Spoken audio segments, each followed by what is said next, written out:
روایتوں میں یہ ملتا ہے کہ یزید کو جب خبر ملی کہ یہ مدینے میں امام حسین کا غم منا رہے ہیں اور امام کے مقصد کو جو ہے پھیلا رہے ہیں، تو یزید نے دوبارہ حکم جاری کیا کہ ان کو دوبارہ گرفتار کر کے شام لایا جائے.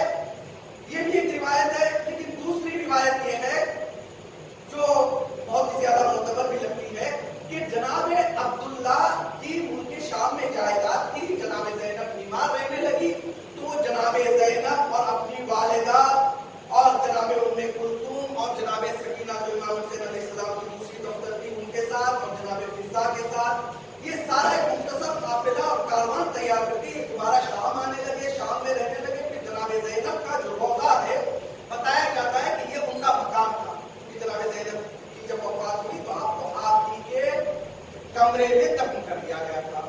لہذا مختصر یہ کہ جناب زینب نے اپنی زندگی میں 2 ہجرتیں کی. ہجرت کرنا مومن کی علامت ہے. جناب زینب نے اپنی زندگی میں 2 دفعہ مائگریشن. اب آئیے دوسری خصوصیات کی طرف جو ہے چلتے ہیں کہ جناب زینب کی دوسری خصوصیت. مومن کی خصوصیت یہ ہوتی ہے کہ مومن صابر ہوتا ہے. مومن پر کوئی مصیبت آتی ہے تو صبر سے کام ہوتا ہے. اور قرآن مجید میں جگہ جگہ پر صبر کی تاکید کی گئی ہے. جس طرح سے سورہ مزمل کی آیت نمبر 10 میں خداوند عالم یہ ارشاد فرماتا ہے وَاصْبِرْ عَلَىٰ مَا يَقُولُونَ. اے پیغمبر، لوگ آپ کے بارے میں طرح طرح کی باتیں کر رہے ہیں. لوگ کہہ رہے ہیں کہ آپ ایمانے ہیں، لوگ کہہ رہے ہیں کہ آپ جادوگر ہیں، لوگ کہہ رہے ہیں کہ آپ شاعر ہیں. اللہ نے کہا لوگوں کا کام ہے کہنا، کہتے رہے. لوگ تمہیں مجنون کہیں گے، لوگ تمہیں شاعر کہیں گے، لوگ تمہیں ایمانہ کہیں گے. تمہارا کام یہ ہے کہ وَاصْبِرْ عَلَىٰ مَا يَقُولُونَ. وہ جو کچھ کہنا ہے وہ کہتے رہیں گے. تمہارا کام یہ ہے کہ تمہیں صبر سے کام لینا ہے. دوسری جگہ پر خداوند عالم نے یہ ارشاد فرمایا سورہ لقمان کی آیت نمبر 17 میں کہ وَاصْبِرْ عَلَىٰ مَا أَصَابَكَ. جو کچھ مصیبتیں تم پر آ جائیں اے پیغمبر، تم صبر سے کام لینا. تیسرے مقام پر سورہ طور کی آیت نمبر 48 میں خداوند عالم نے پھر پیغمبر اسلام سے کہا کہ وَاصْبِرْ لِحُکْمِ رَبِّکَ. جو کچھ تمہارے پروردگار کا حکم ہوگا تم صبر سے کام لینا. اور سورہ کہف کی آیت نمبر 28 میں خداوند عالم نے یہ ارشاد فرمایا وَاصْبِرْ نَفْسَكَ مَعَ الَّذِينَ يَدْعُونَ رَبَّهُمْ بِالْغَدَاةِ وَالْعَشِيِّ. اے پیغمبر، تم اپنے نفس کو صبر کی تلقین کرو اور ان لوگوں کے ساتھ ہو جاؤ جو اپنے پروردگار کو بلاتے ہیں، پکارتے ہیں ہر صبح اور شام. تو پتہ چلا مختصر طور پر قرآن میں 4 طرح کا صبر ہے. کبھی صبر کیا جاتا ہے لوگوں کی باتوں پر، کبھی صبر کیا جاتا ہے اللہ کی جانب سے آنے والی مصیبتوں پر، کبھی صبر کیا جاتا ہے اللہ کے حکم پر، کبھی صبر کرتے ہوئے اچھے لوگوں کے ساتھ ہو جانا ہے. اب آئیے جناب زینب کی زندگی میں ان چاروں صبر کو دیکھنے کی کوشش کرتے ہیں. جب جناب زینب دربار ابن زیاد میں پہنچی اور جناب زینب خطبہ پڑھنے لگی تو ابن زیاد نے کہا کہ یہ خطبہ نہیں پڑھ رہی ہے بلکہ شاعری سے کام لے رہی ہے. جناب زینب نے شاید اسی آیت پر عمل کرتے ہوئے کہ وَاصْبِرْ عَلَىٰ مَا يَقُولُونَ، ان کا کام کہنا